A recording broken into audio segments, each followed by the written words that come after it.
is right now in Canada, we have one of the biggest revolutions happening, and you probably haven't heard about it because nobody's talking about it.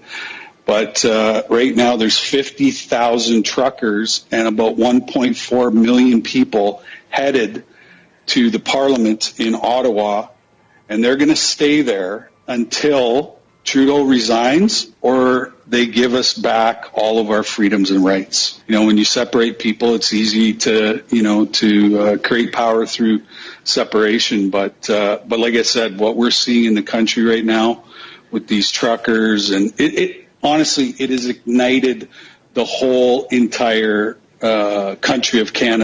¿Te imaginas a Leonardo DiCaprio, a Robert Sin Leonard, por decir un actor más afable, o a Tom Hanks, que es tan exitoso como DiCaprio y tan afable como Sin Leonard, gobernando un país? Y es que Justin Trudeau no es ni más ni menos que un actor, aunque de hecho sin un mínimo de éxito, a diferencia de los anteriores, que adhiere a todos los postulados de la corrección política y, portando un apellido faraónico, se convirtió en el líder de una modesta potencia mundial. Con una extraordinaria campaña de promoción en los principales medios de comunicación de su país e internacionales, e incluso en los digitales, como la agencia de propaganda del Pentágono, Trudeau parece un líder perfecto, pero señores, nada más lejos de la realidad. Vamos a las raíces del asunto, y con un destello de historia, recordemos que Canadá fue un inmenso territorio poblado por 600.000 indígenas en el momento de la llegada de los europeos. Pueblos tan diversos como los Pieles Rojas, los típicos nativos americanos, pero también como los inuits, los esquimales, e incluso algunas tribus aún más vinculadas con las etnias asiáticas de donde todos provienen. Fue colonia francesa e inglesa, y la primer víctima del imperialismo estadounidense.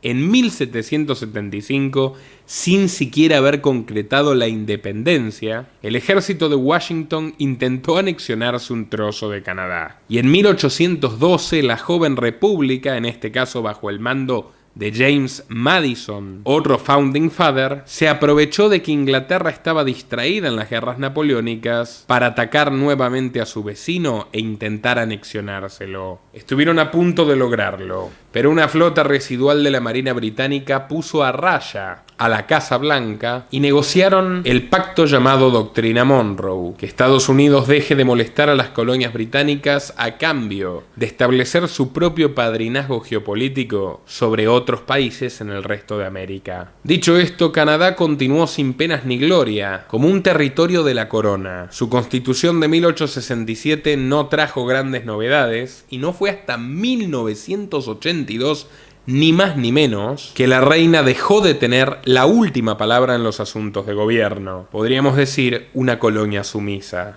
El siglo XX encontró a Canadá como un capitalismo próspero, maldito y bendito a la vez por su vecino del sur. Maldito porque fue arrastrado a todo tipo de guerras y políticas inconvenientes para sus habitantes, históricamente considerados más cultos y menos beligerantes que el tío Sam. Pero bendito a la vez porque Estados Unidos es un extraordinario comprador, y hasta el día de hoy las exportaciones de Canadá a los Estados Unidos superan las exportaciones a Inglaterra, a China y a Japón sumadas. Pero sin embargo, distintas tensiones entre francófonos, anglófonos, blancos e indígenas, socialistas y conservadores sacudieron al país hasta que en 1968 llegó al poder Pierre Trudeau, que, como dijo mi amigo Ricardo Iorio, le heredó el poder, faraónicamente y con un poco de delay, a su hijo Justin, quien por cierto nació siendo Pierre Trudeau primer ministro y contando con 52 años de edad. ¿Quién fue Pierre Trudeau? Ante todo, un bon vivant, un chico mimado de una familia adinerada, con una madre de la burguesía industrial escocesa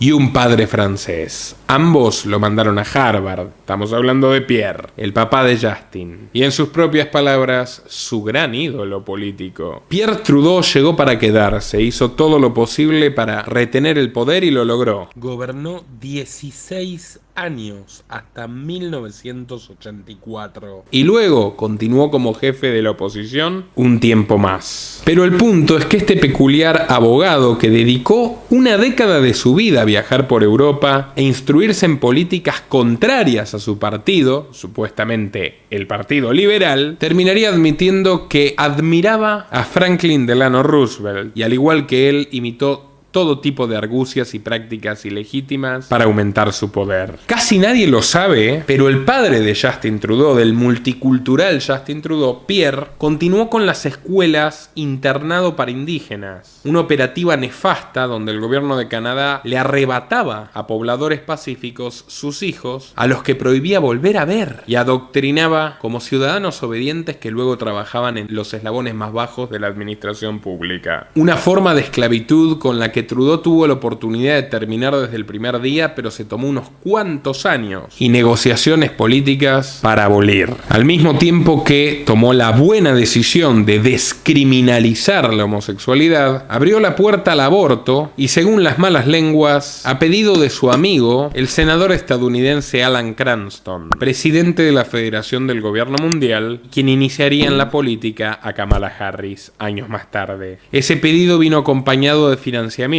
y la deuda, señores, desde entonces y hasta ahora ha sido una enorme carga para este país. Pero en contraste con este aparente progresismo, Pierre Trudeau, que también era aparentemente federal, organizó una burocracia terriblemente aceitada, aumentó drásticamente los impuestos y, lo peor de todo, creó un servicio de inteligencia cloacal como una versión a pequeña escala de la CIA o el Mossad. En ese entonces, con apenas 35 integrantes, surgió el Frente de Liberación de Quebec, una organización guerrillera, repentina, muy sospechosa, que bajo proclamas separatistas le declaró la guerra al gobierno.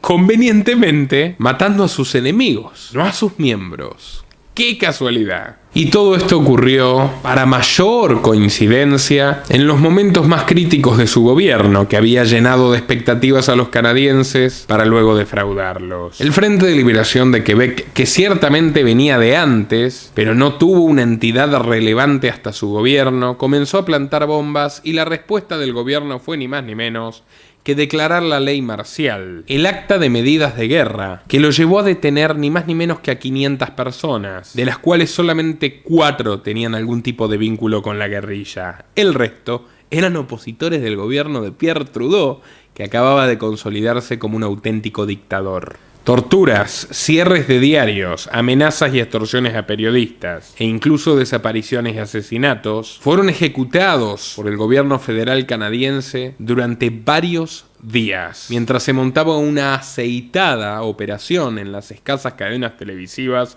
la mayoría estatales, para achacarle la mayoría de estos crímenes al terrorismo, algo que muy pronto se sabría que no era cierto. De los 497 civiles arbitrariamente detenidos y que padecieron todo tipo de apremios y abusos, solamente 21 fueron encontrados culpables de delitos menores, como por ejemplo pintar grafitis durante las protestas contra Pierre Trudeau.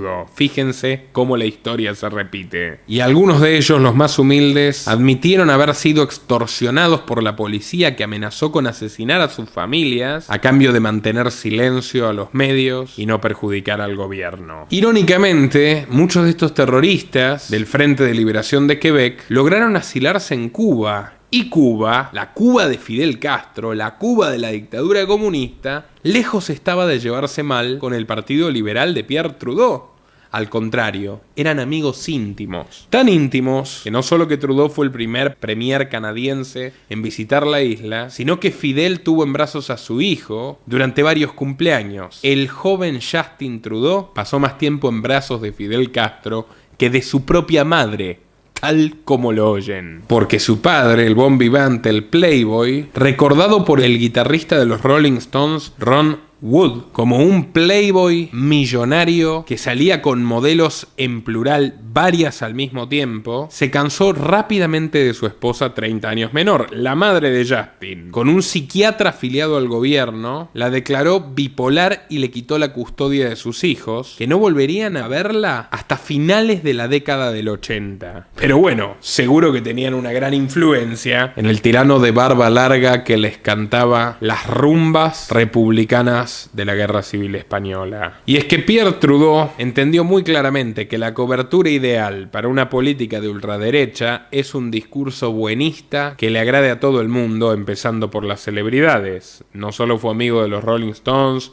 del cantante Leonard Cohen y de numerosas figuras de Hollywood. Fue un íntimo de John Lennon y uno de los pocos especímenes que cosechó la simpatía de Yoko Ono, que dijo de Pierre Trudeau que se trataba de una bellísima persona. Sin embargo, sus políticas de deuda y altos impuestos, todo esto irónicamente concretado bajo las siglas del Partido Liberal, generaron una crisis económica feroz que en las décadas del 80 y del 90 pauperizó a buena parte de los canadienses, al punto que el Wall Street Journal llegó a decir que Canadá se convertía en el primer caso de un país del primer mundo que se lanzó al precipicio y terminó en el tercero. Sin embargo, Pierre Trudeau continuó oficiando como un titiritero en las sombras de la nación boreal, al tiempo que se vinculó con la UNESCO, con el Banco Interamericano de Desarrollo, y logró puestos prominentes en diversos organismos globalistas. Junto con George Bush padre y Bill Clinton, dijo sentirse satisfecho de que el mundo se encaminara a un nuevo orden mundial, sus palabras literales, y su cercanía con la ONU llevó a este organismo a calificar a Canadá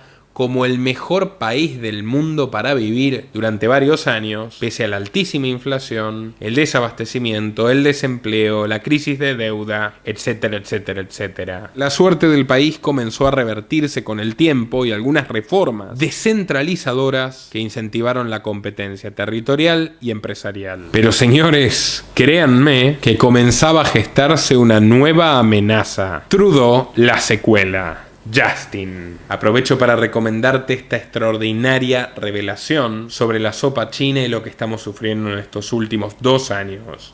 Un informe proscripto que confirma lo que muchos pensábamos con datos irrefutables. No te olvides de visitarlo al final de este video. Justin Trudeau apareció por primera vez en escena pública durante el funeral de su padre, cautivando a Cohen, a Castro, a Jimmy Carter y a otros ilustres asistentes del velorio con un discurso encendido de perfecta dicción e interpretado shakespearianamente. Fue así como un profesor suplente de teatro que logró convencer a su padre de que un año sabático se convierta en 4, un señorito, un niní de 31 años, terminó consolidándose como operador de primera línea del Partido Liberal canadiense, que de liberal, queda claro, solo tiene el nombre, como todos los partidos, ya sea el norteamericano, la versión berretizada de Milley, el canadiense, el australiano, fíjense lo que pasó con Djokovic, o el padre de todos, el inglés. Ya lo advertía el magistral Herbert Spencer.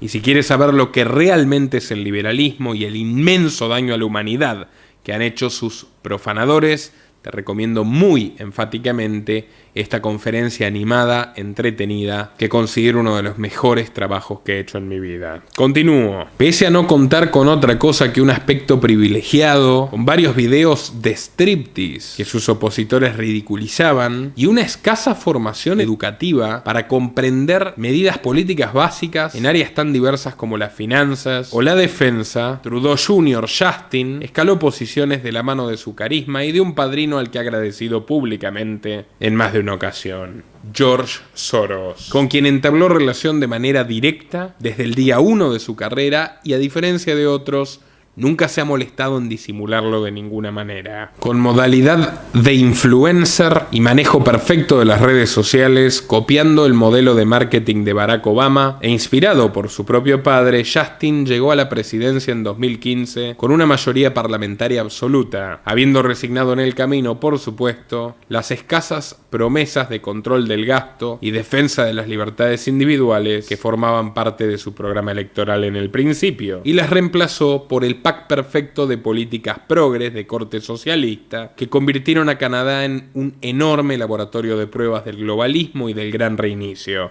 En sus propias palabras, y es que sí. Building back better means getting support to the most vulnerable while maintaining our momentum on reaching the 2030 Agenda for Sustainable Development and the SDGs. Para alegría de Soros, esta joven promesa decidió asignarle el 80% de los fondos de asistencia internacional del gobierno de Canadá a la denominada Política de Asistencia Internacional Feminista, a través de la cual los sufridos contribuyentes canadienses deben financiar a ONGs radicales de izquierda identitaria y sus políticas de género misándricas, misántropas e infanticidas de punta a punta del planeta. ¿Quiénes gestionan los fondos? Claro está, el Open Society Institute y el National Endorsement for Democracy. Saying loud and clearly that I am a feminist. Al igual que su padre cerraba diarios, Justin Trudeau disciplina y silencia a sus adversarios a través de la ley del discurso de odio, que por ejemplo prevé penas de cárcel para quien se atreva a llamar a un transexual por su nombre de nacimiento, aun si lo hace de manera accidental. So, who is this legislation harming? Who is harming anybody who wants to use their own words. So in what capacities? Be specific. Look, it's important that people are able to use their own words. Okay. Because that's how we think. And if So- the government starts legislating how we think, and So how if we I speak, wanted we're to gonna call be- you she, Are you going to let us? no, I'm playing off of what you're saying. If I wanted to call you she and her and miss, because I that's don't my care freedom of what you speech, call me. and if everyone just called you that all the time, and that was the only thing. Call me. Can't you tell? I think that you don't care because you've never had to face that, and it's a common trend among people who have never had to face like transgender-related discrimination that you think it's not a big deal because you don't have to deal I with didn't say I it. didn't think it was a big deal. I said I didn't care if people called me that. La tasa de encarcelamiento de Canadá se ha multiplicado desde que Justin Trudeau llegó al poder. Y aunque se disfrace de indio con plumas y presente un gabinete multicultural, lo cierto es que no se diferencia en absoluto de los uniformados amigos de su padre, ya fueran los comunistas o las dictaduras de derecha de América Latina. Juró y perjuró que no asistiría a Estados Unidos en la guerra de Siria, pero lo hizo. Multiplicó drásticamente un 70% el gasto militar de Canadá, proveyendo fundamentalmente a las industrias del military complex estadounidense. Intercedió en esta guerra genocida y a cambio recibió en su país a 31.000 refugiados, muchos de los cuales, pese a la retórica amigable de su gobierno, denuncian haber sido maltratados por los agentes de migraciones, segregados en un ensayo de apartheid y luego arrojados a las calles con un cheque del gobierno a la búsqueda de trabajo que nadie quería darles. Mientras Trudeau invierte en investigaciones de inteligencia artificial y robótica y forzó a todos los miembros de su partido a convertirse en fervorosos militantes abortistas, promocionando la interrupción del embarazo a todas las mujeres canadienses a las que un médico les anuncie que están embarazadas, obligación legal, insistirles en que pueden abortar aunque no lo hayan preguntado. Canadá se muere, es un país envejecido, con una tasa de recambio poblacional negativa, como le está sucediendo a España o a Japón. La deuda de las familias se ha multiplicado drásticamente y no dejó de hacerlo en el gobierno de Trudeau, cuyas regulaciones medioambientales, por ejemplo, restringieron la minería en Canadá, una de las principales actividades económicas que pagaba salarios altísimos y resultaba de enorme utilidad a la población. Ahora las empresas canadienses como Barrick Gold desplazaron su operativa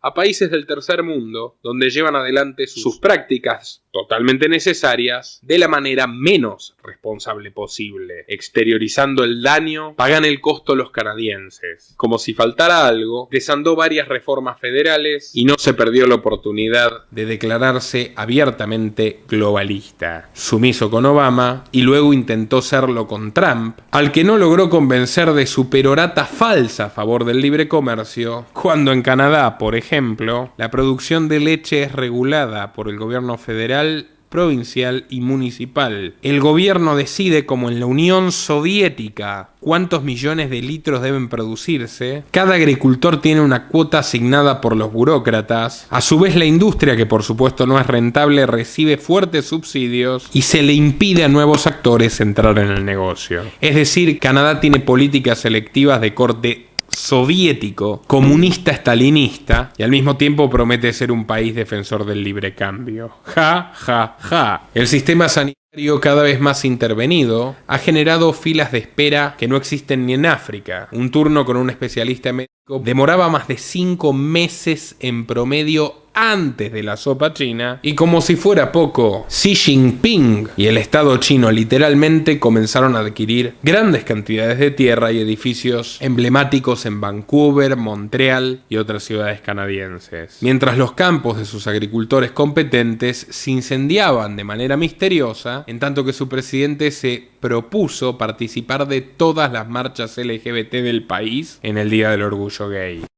Como corolario de sus políticas nostálgicas con el comunismo del tío Fidel, Justin Trudeau prohibió la propiedad inmobiliaria a extranjeros, en una medida feudal, antiliberal, nacionalista con Z de nazi, y además incorporó un impuesto retroactivo especial para extranjeros que ya tuvieran propiedades en Canadá, que transgrede los principios elementales de la ley canadiense y deja en cero la seguridad jurídica para los inversores. Pero lo que motiva estas protestas no es nada de lo anterior, por más que les resulte sorprendente, sino la mayor afrenta a la libertad individual. Durante el encierro, y como no podía ser de otra forma, Justin llevó al extremo las recomendaciones de Bill y sus amigos. Insisto que vean este video al final, pero después vino lo peor. En Canadá se ha llegado al extremo de negarle un trasplante de órganos a una persona que se negó a entregarle su brazo a Trudeau. Algunas ciudades gobernadas,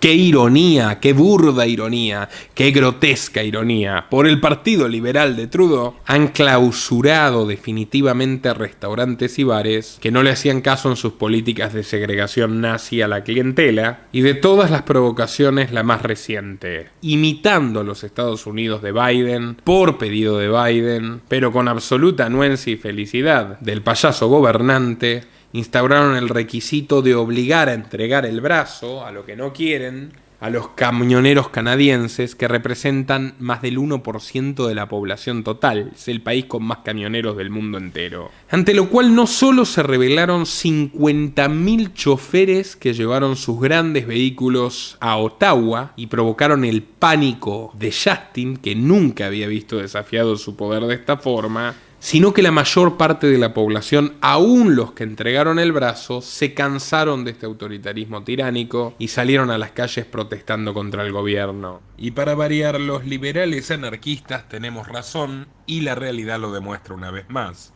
Este sano ejercicio de desobediencia civil sí que ha logrado una reforma en favor de la libertad económica en Canadá, puesto que Quebec ha suprimido su impuesto especial para quienes no entregan el brazo al gobierno. Algunos dirán que fue la gota que derramó el brazo. Otros, que hay gente que realmente cree en el liberalismo de Canadá y por supuesto no están en el Partido Liberal como en ningún lugar del mundo. Va saliendo a la luz su verdadera naturaleza.